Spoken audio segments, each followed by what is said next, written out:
Today we are in a family member's third generation CRV I had the pleasure of detailing today.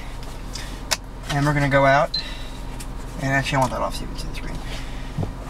And we're going to go out, and I have to finish a little bit of a detail at a gas station. So what we're going to do is we're going to take it for a drive. Now, this is the third generation CRV I just mentioned. This one particularly is a dark blue, or navy blue, 2008 EXL all-wheel drive or four-wheel drive, whatever you want to call it, with the navigation package, which gives you a nice-looking navigation system. Not the most user-friendly, but still pretty good. Now, I've driven CRVs before because we had a 2006 SE in the family and still do. It's actually my sister's car now. It used to be my mom's. And everything about this is pretty much the same. I still feel like I'm in an 8th generation Honda Accord when I drive this, which is interesting because a lot of people say this is their least favorite gen. This is actually my favorite, or one of my favorites. I have a hard time deciding between this or the SE 2006. But pretty much, this is a 2.4 liter 16 valve dual overhead cam inline 4-cylinder with a 5-speed automatic, and throttle response is actually pretty perky. As you can see, I mean, I haven't gotten out on the highway yet, but throttle response is good. Acceleration is pretty good off the line. It's a top-end engine, so a lot of people who don't understand Hondas don't know that you need to actually rev it up to get it to go. But in terms of driving this car, it's very familiar. Lots of visibility, great quality. I mean, I really feel like I'm in just a CRV, which it's actually something that's really nice. It's refreshing. And it's actually pretty fun to drive, which is also nice.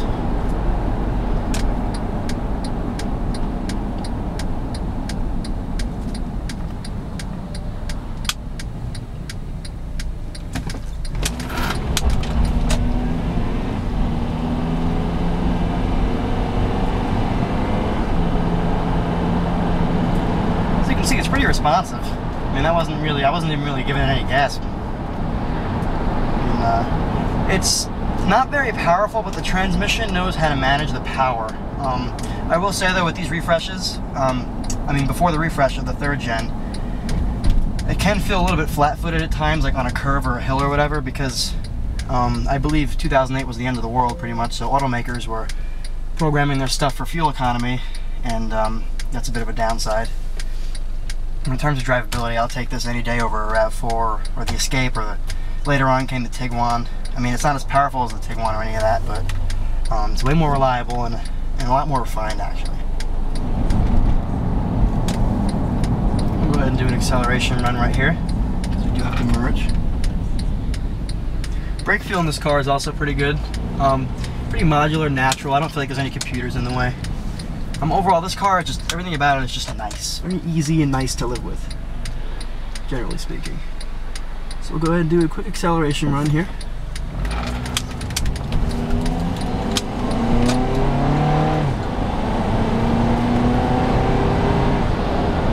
As you can see, it's pretty responsive. This thing will get up and go, no problem. And that was right up to 55. And then cruising along at 50, I'm getting 30 miles per gallon. Steering is nice on the center. Overall, pretty nice.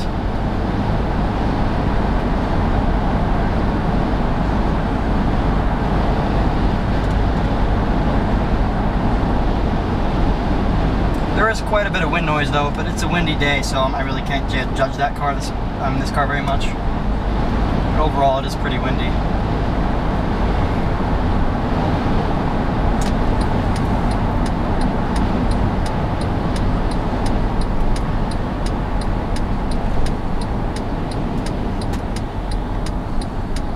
This corner isn't going to be that bad either, I can already tell.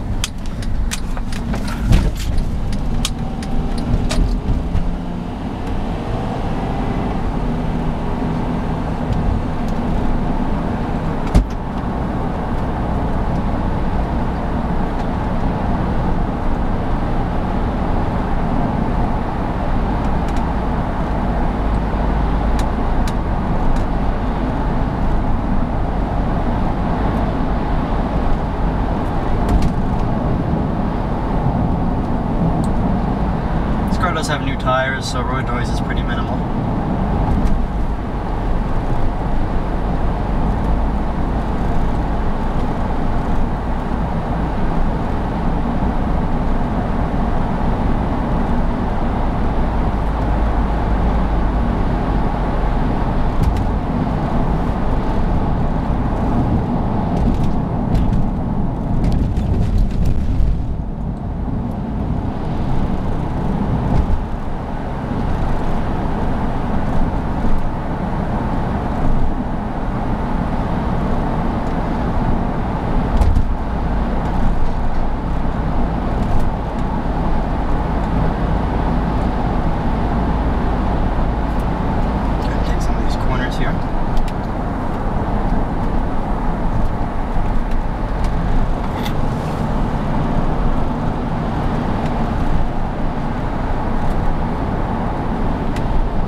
small crossover.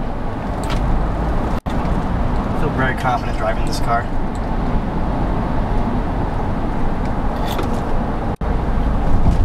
And obviously it's got some body lean because it is got a high center of gravity, but overall it's pretty good.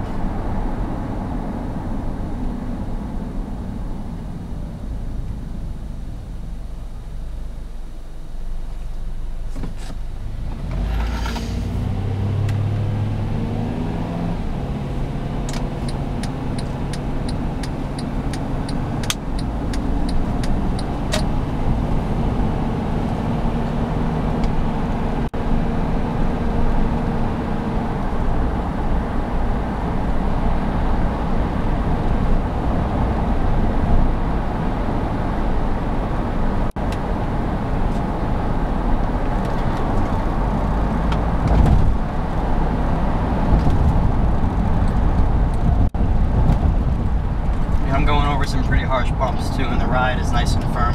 It's firm enough to be responsive, but not like, you know, all squishy and fluidy like, I have a friend's RAV4 who's like that. And I mean, this is a pretty bad road.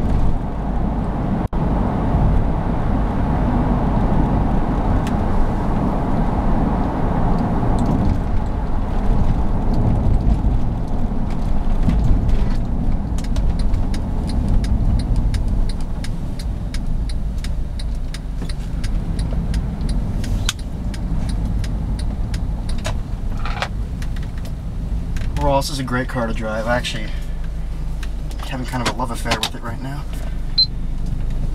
It has a backup camera as well, which is great for when you're backing in.